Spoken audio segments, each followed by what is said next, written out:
8 years. I was drafting a marriage proposal in my phone's notes, planning to surprise Ethan tonight. The doorbell rang, and when I opened the door, it wasn't him. It was Scarlett, his legendary first love ex-wife. She sat gracefully across from me and pushed a divorce certificate in front of me. Olivia, Ethan has never let me go. She played a video on her phone, showing Ethan gently comforting her, his voice filled with a tenderness I had never heard before. You? She sneered. You're just a substitute for his loneliness these past few years. At that moment, the carefully constructed world I had built collapsed with a crash. I chose a ring, a simple platinum band. Tonight, I want to ask Ethan, after 8 years, isn't it time we gave each other a home? I kept revising the wording in my phone's notes, my palms sweating nervously. The doorbell rang, and I thought he had come back, so I eagerly went to open the door. But standing at the door was a woman exquisitely beautiful to an excessive degree. Scarlett,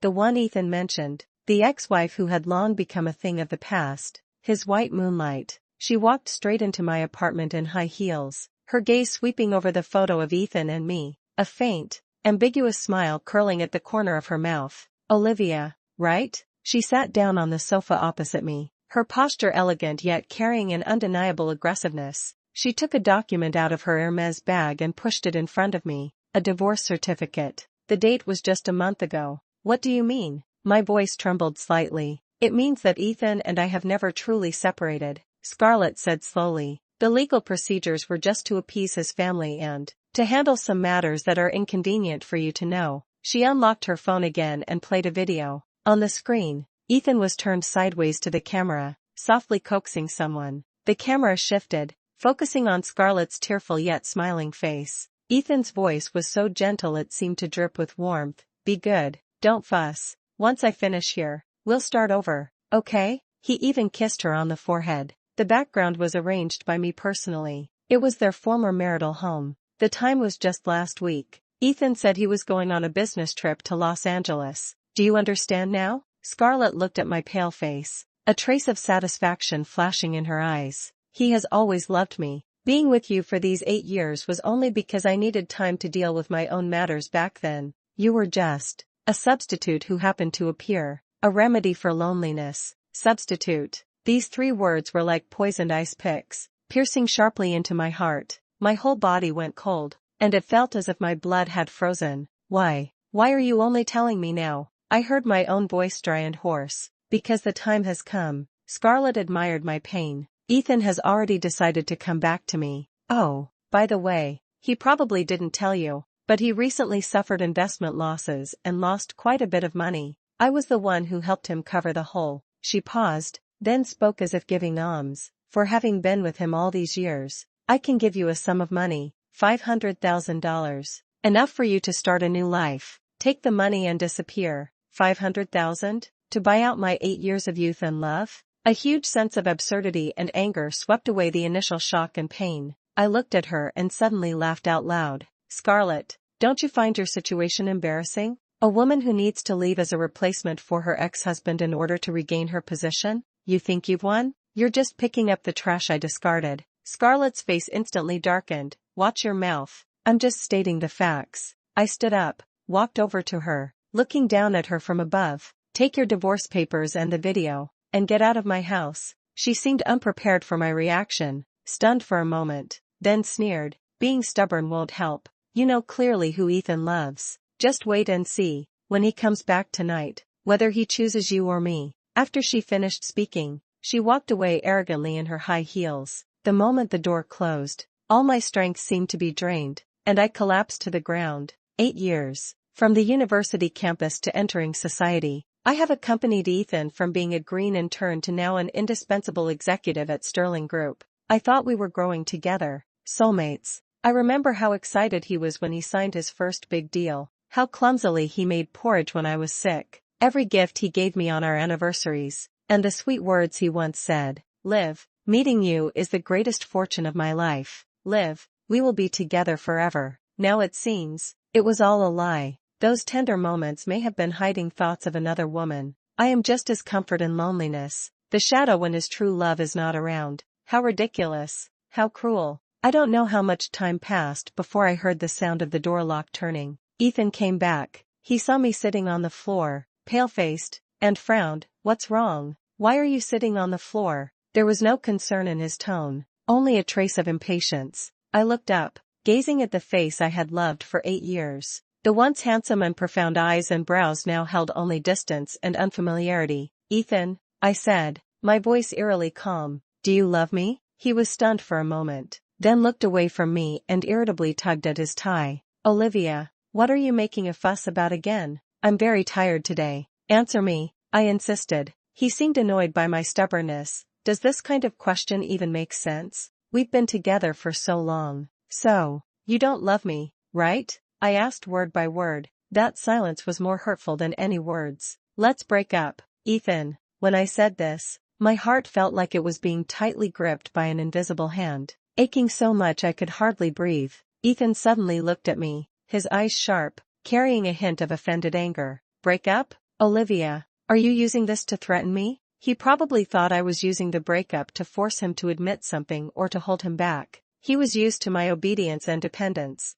"I'm not threatening you." I stood up and looked at him. "I'm serious." Ethan sneered coldly. "Fine. If you want to split, then split. Don't regret it." He didn't try to hold on, didn't offer a single explanation, not even asking why. He turned around and slammed the door shut with a bang as he left. The house fell back into dead silence. I stood still, and finally my tears broke through the dam. I wasn't crying for losing him, but for the 8 years of youth and love that died within me. That night, I kept my eyes open until dawn. As if guided by some unseen force, I still got up early to make him breakfast, just like always. Sandwich, fried egg, and his favorite black coffee. Perhaps, deep inside, there still lingers a trace of ridiculous hope. I sat at the dining table, waiting from dawn until dusk. The breakfast grew cold, then warm, warm again, and cold once more. Ethan never came back. His phone was unreachable. At night, my Instagram was flooded with notifications. When I opened it, it was a post from Scarlett. The setting is an upscale restaurant, where Ethan patiently cuts a steak, spears a small piece, and feeds it to Scarlett. Scarlett smiles blissfully, showing off to the camera. The caption reads, "Thank you, darling. You know my taste best." In the video, Ethan's profile is incredibly gentle. I remembered, he had fed me like this before, when I was sick and had no appetite, when I was acting spoiled and throwing tantrums. It turned out, this exclusive tenderness was not unique. I was merely enjoying a benefit that others temporarily didn't want. The bowl in my hand fell to the ground with a clatter, shattering into pieces, just like my heart. Before long, Scarlett's call came again. This time, her voice was filled with the pride of a victor. He fell silent. "Did you see that, Olivia? I told you, he would choose me." She paused, her tone turning into a devilish whisper. "How about we play a game? Let's bet on who can ultimately keep Ethan." "I'm not interested," I said coldly. "Don't be so quick to refuse." She chuckled lightly. "The loser disappears completely from Ethan's world. How about that?" She seemed certain that I would still, as before, humbly beg for Ethan. After hanging up, I drowned myself in a noisy bar. Alcohol numbed my nerves but amplified the pain and resentment deep in my heart. I took out my phone, my fingers trembling as I dialed Ethan's number. "Ethan, where are you? Come pick me up. I'm feeling unwell." The voice was choked with tears, so humble it didn't sound like herself. On the other end of the phone came Scarlett's mocking laugh. "Olivia, you really are persistent. Ethan is busy right now. He's with me." Then, the call was disconnected. I lay on the bar counter, tears mixing with the alcohol as they streamed down. The surrounding noise seemed to drift far away from me. I felt like a complete and utter clown. After an unknown amount of time, a sudden commotion broke out in the bar. Someone started fighting.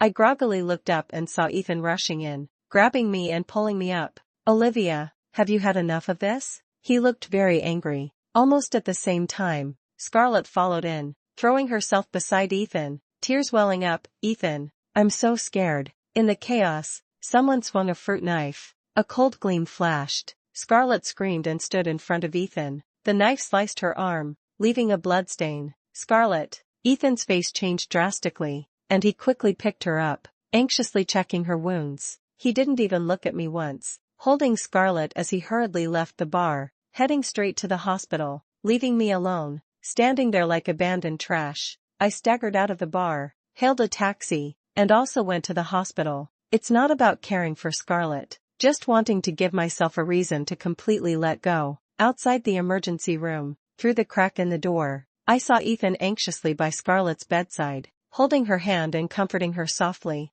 The doctor came out and said the wound wasn't deep and had already been treated. A video. Ethan breathed a sigh of relief, then said to Scarlett, "Don't be afraid, I won't let anything happen to you." Then, I heard the words that completely cast me into hell. It was Scarlett, her voice trembling with tears, asking, "Ethan, do you still love her? Do you want to marry her?" Ethan's voice came clearly, filled with unwavering determination. "No way. I never thought about marrying Olivia. The one I love, from beginning to end, has only ever been you, Scarlett." I turned around and walked away from the hospital step by step. Each step felt like treading on the edge of a knife. The next day, I arranged to meet Ethan at the cafe downstairs from his company. He looked somewhat tired, with impatience furrowing his brows. "What's wrong now?" "Scarlett is still in the hospital. I don't have time to waste with you, Ethan. We're over," I said calmly. "This time, it's for real." He frowned. "Olivia,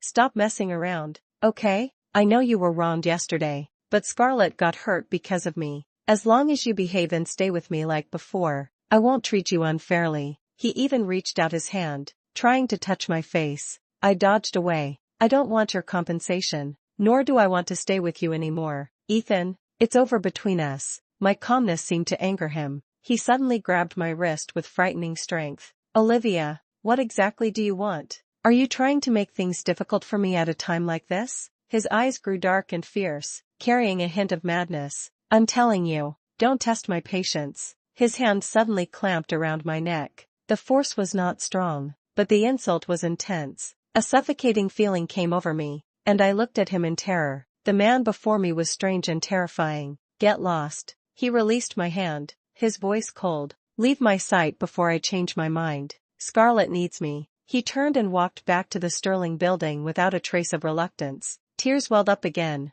This time, it was complete despair and relief. This way, I can completely give up. I took out my phone and found that number I had almost never called. Noah, the son of a family friend of my father, a gentle and reserved man, once showed affection towards me, but I rejected him, saying I had a boyfriend. The call connected. "Noah." My voice was still a bit hoarse, but my tone was unusually firm. "You said before that you wanted to marry me. Does that still stand?" There was silence on the other end of the phone for a few seconds. Then, Noah's gentle yet firm voice came through. "Count me in." "Olivia, where are you?" "I'm coming right away." Paid content hint. Olivia has completely lost hope, determined to sever the 8-year entanglement with Ethan and propose marriage to Noah, who has silently protected her all along. Ethan's violence and ruthlessness have pushed Olivia toward a new choice. Will she be able to start a new life smoothly? And how will Ethan react upon learning of Olivia's decision? The upcoming plot will witness Olivia's desperate counterattack and Ethan's regretful downfall. Noah arrived quickly. He saw the red marks on my neck. His eyes darkened, but he didn't ask anything. He took off his coat and gently draped it over me. His voice soft. "Let's go. I'll take you away from here." He didn't ask what happened between Ethan and me. He just drove quietly. I watched the passing street scenes outside the window, feeling as if I had just woken up from a nightmare. "What happened to your hand?" Noah suddenly spoke, noticing the small cuts on the back of my hand caused by broken dishes, already a bit red and swollen. I shook my head. "It's nothing," but he drove straight to a nearby private hospital. Registration, disinfection, dressing, bandaging. He stayed with me the whole time, his movements gentle, his gaze focused. At that moment, I felt a long-lost sensation of being cherished by someone. After leaving the hospital, sitting in the car, I looked at Noah once again. "Noah, are you sure? Right now, I have nothing, and my reputation might be terrible." Noah turned his head and looked into my eyes seriously. "Olivia, I'm sure. I don't care what you've been through.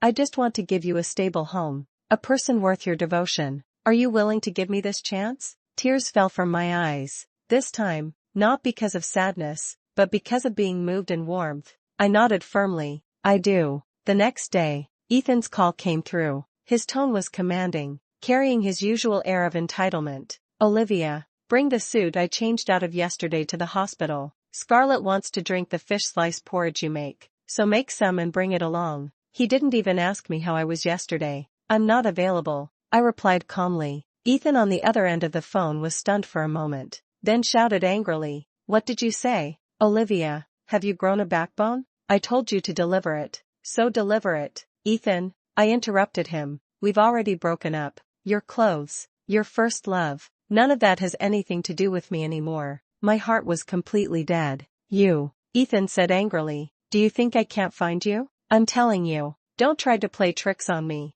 I hung up the phone immediately. Listening to the busy signal from the phone, I realized that Ethan might never understand, even until his death, what exactly he had lost. I went back to my home for a while, the apartment where Ethan and I lived together for 5 years. I opened the door and went in. Inside, everything was still as I had left it. Ethan didn't come back last night. I began packing my things. Not much, just a few boxes of clothes, some books, and my personal belongings. Those gifts Ethan gave me, the jewelry, the bags, I haven't touched any of them. Just as I was about to put my ID and household registration book, equivalent to birth certificate, social security card, and other important documents in the US, into my bag, the door opened. Ethan came back. He saw me packing my things, and his face instantly darkened. "Olivia, who told you to touch these things? I'm here to take back what belongs to me." I didn't look at him. "What belongs to you?"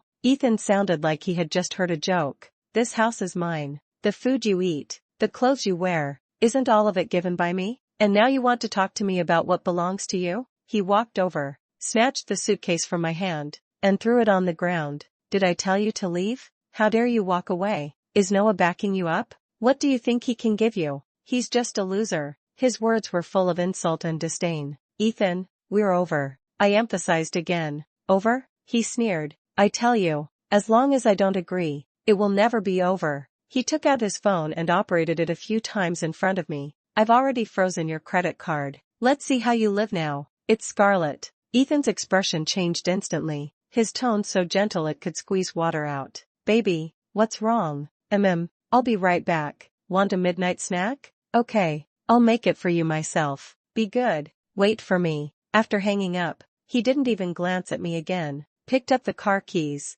and was ready to leave. He walked to the door, turned back, and gave me a warning look. "Behave yourself. Don't cause me any more trouble." Then, the door was closed. I stood in the midst of the messy living room, watching the direction he left, feeling completely calm inside. The last trace of attachment vanished completely, along with his gentle phone call. I clutched my neck and began coughing violently. "Pretty good, so be it. No debts between us." I quickly packed the most important documents and a few essentials, found the spare key hidden behind the bookshelf, and placed it on the shoe cabinet by the entrance. Then, without looking back, I left this place full of lies and betrayal. Noah's car was parked downstairs. He saw me come down and immediately got out to help me put the simple luggage into the trunk. "All taken care of?" he asked. He drove me back to his apartment, a clean and tidy 2-bedroom apartment, decorated in a simple and cozy style. "You can stay here for now. The bedroom is yours.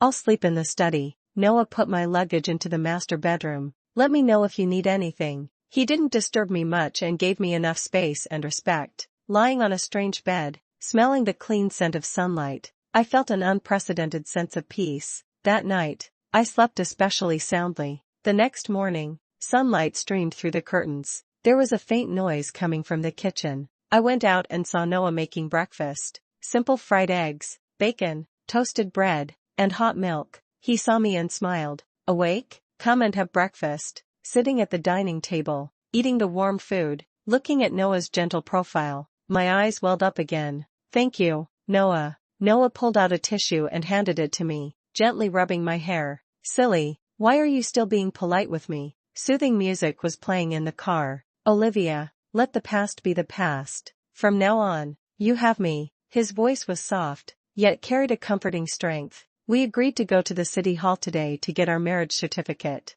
On the way to the city hall, the radio in the car suddenly interrupted with an entertainment news bulletin. On the screen appeared the figures of Ethan and Scarlett. At a carefully arranged proposal scene, Ethan knelt on one knee and presented Scarlett with a large diamond ring. Scarlett shyly agreed, and the two shared a passionate kiss. The video quickly spread across major social media platforms with a striking headline: Sterling Group executive Ethan publicly proposes to ex-wife Scarlett, reuniting after a rift, while the 8-year mistress fades into the background. The internet instantly exploded. The comment section was filled with mockery and insults directed at me. Olivia really had it rough. 8 years of youth wasted. I've said it before. The first love is invincible. The substitute should know their place. Sterling's Ethan is pretty scummy too, but Scarlett is quite cunning. My friends saw the news and all called me to check on me. My hot-tempered best friend Lily went straight online to lash out, scolding Ethan and Scarlett harshly, and subtly hinted that Scarlett might have used unscrupulous means to win Ethan back.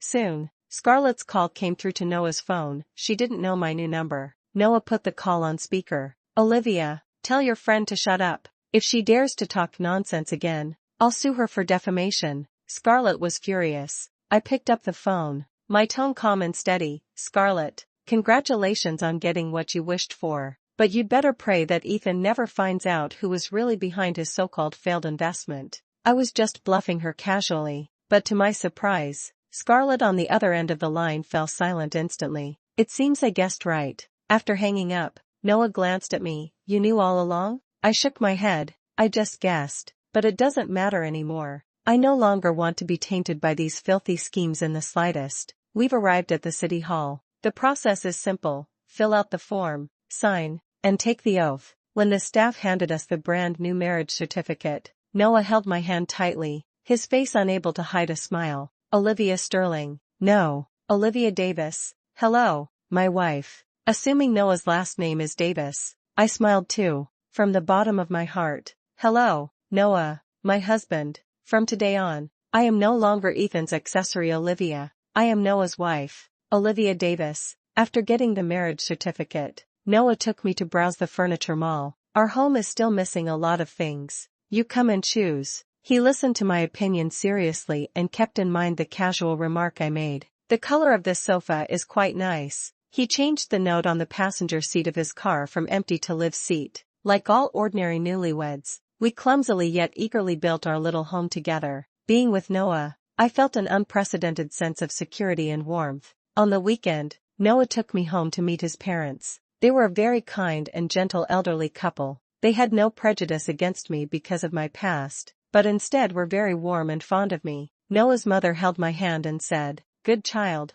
you have suffered in the past. From now on, with our Noah here, no one will dare to bully you." This stood in stark contrast to the subtle scrutiny and criticism from Ethan's parents towards me. At that moment, I was immensely grateful for the choice I had made. Noah and I set our wedding date for a month later. A simple and warm lawn wedding, inviting only the closest family and friends. On the wedding day, I wore a pure white wedding dress and sat in the makeup room, feeling calm and happy. The makeup artist was doing the final touch-ups for me. At that moment, my phone rang. It was an unknown number, but I recognized it. It was Ethan's new number. "Olivia, where the hell have you gone? Get back here immediately." On the other end of the phone was Ethan's furious roar. He probably realized that I had completely moved out and couldn't get in touch with me. "Ethan," my voice calm and steady, "I have nothing to do with you anymore. Please don't bother me again." "Nothing to do with me?" "Let me tell you, as long as I'm alive, you will never get rid of me in this lifetime,"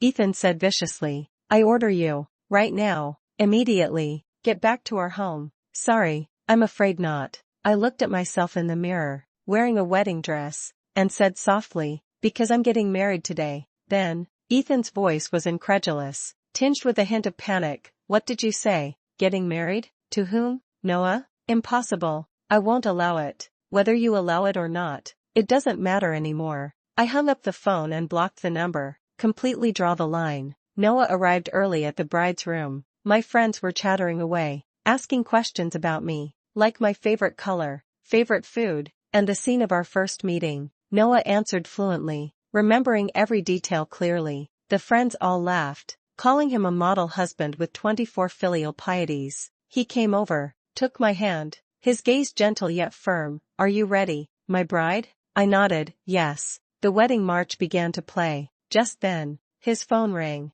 I linked my arm with Noah's, walking step by step toward the pastor in the center of the lawn. The faces of friends and family were all beaming with blessings. I looked at the handsome and upright Noah beside me, feeling that this was the happiest moment of my life. However, just as the pastor was about to announce our exchange of rings, wait! A roar shattered the warm atmosphere. Everyone turned to look in the direction of the sound. He wore a wrinkled suit, his hair disheveled, eyes bloodshot, like an uncontrollable beast, breaking through the security guard's blockade and storming into the wedding venue. Olivia, you can't marry him. Come back with me. Noah immediately shielded me behind him, looking coldly at Ethan. Ethan Sterling, please leave. You are not welcome here. Get lost. Ethan, like a madman, tried to push Noah away to reach me. Olivia is mine. She can only be mine. I stepped out from behind Noah, staring straight into Ethan's crazed eyes. Ethan, we broke up a long time ago, when you were choking me and telling me to get lost, when you were risking everything for Scarlett.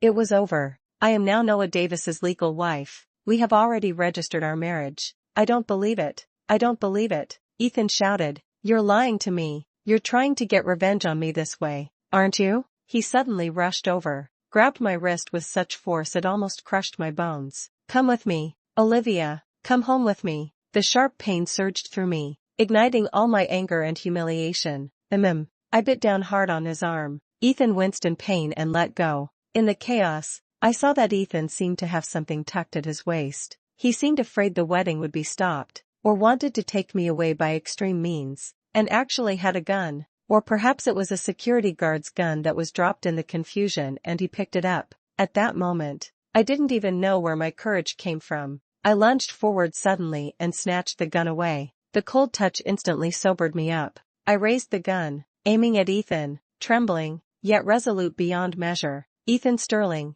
leave here. My voice was cold. Or I will shoot. I would rather die than go back with you. Ethan looked into my eyes, filled with undisguised hatred and determination, and at the dark muzzle of the gun, finally stopping his frantic actions. The color drained from his face little by little, his gaze shifting from madness, to shock, to disbelief, and finally, to boundless panic and despair. He seemed to finally realize that I was serious. I really meant it. I didn't want him anymore. He staggered back a few steps, his lips moving as if to speak, but no sound came out. Finally, he looked at me deeply, his gaze so complex it was hard to describe. Then, he turned around and left the wedding scene, looking lost and glancing back every few steps, watching his disheveled figure retreat. The gun in my hand clattered to the ground. The taut nerve snapped instantly. My whole body went weak, and I could barely stand. Noah held me tightly, his voice filled with lingering fear and tenderness. It's okay now, Liv.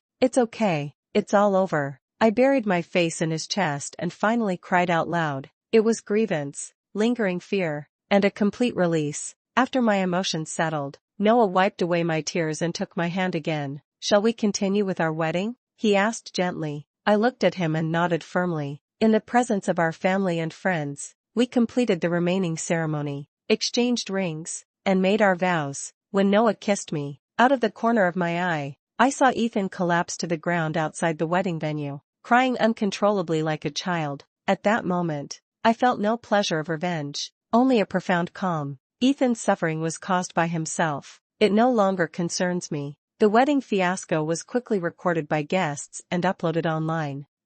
#Sterling executive crashes ex-girlfriend's wedding ## first love loses to new flame #8 years as stand-in turns the tables and other topics rapidly dominated the trending searches on major platforms. Netizens began digging into the whole story behind the incident. A post my friend made earlier was dug up, and evidence suggesting Scarlett's interference and scheming against Ethan started to surface. Public opinion instantly reversed. Ethan and Scarlett became the targets of widespread criticism, being harshly condemned. Scarlett's reputation was completely destroyed. It is said that the wealthy family she married into before, if she had been married previously, or it might refer to Ethan's family, immediately kicked her out because of this scandal and her possible deceit, leaving her with nothing. Or a more fitting explanation is, the Sterling family, that is, Ethan's parents, completely abandoned Scarlett, the troublemaker, after the scandal broke out. In order to protect the family's reputation,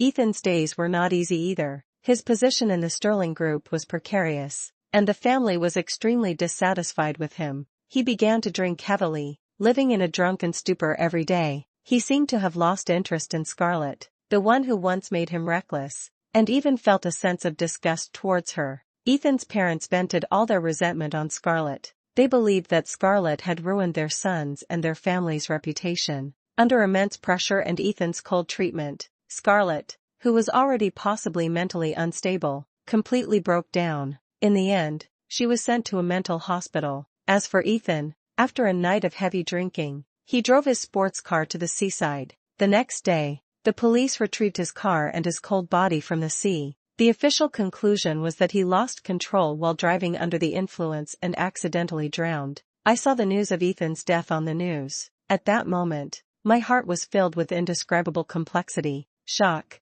sighs, but no sadness, nor the joy of relief. He was once the most important person in my life, but that is now in the past. His fate was an abyss he walked into step by himself. Noah stayed by my side, gently holding my hand. "Do you want to see him off?" he asked. I was silent for a moment, then nodded. It was not for anything else, just to put a final period on that completely dead past. Ethan's funeral was very quiet. The Sterling family probably felt ashamed and held it very low-key. I was dressed all in black, standing in the corner, looking at his portrait. That face that once made my heart flutter now remains only in black and white. I silently said in my heart, "Ethan, goodbye. I have forgiven you, and I have also let myself go." Stepping out of the cemetery, the sunlight was brilliant. Noah came over and took my hand. "Let's go home," he said. I looked at him and gave a relieved smile. "Yes, let's go home." We walked side by side under the sunlight, with the silent cemetery behind us and a future full of hope belonging to just the two of us ahead.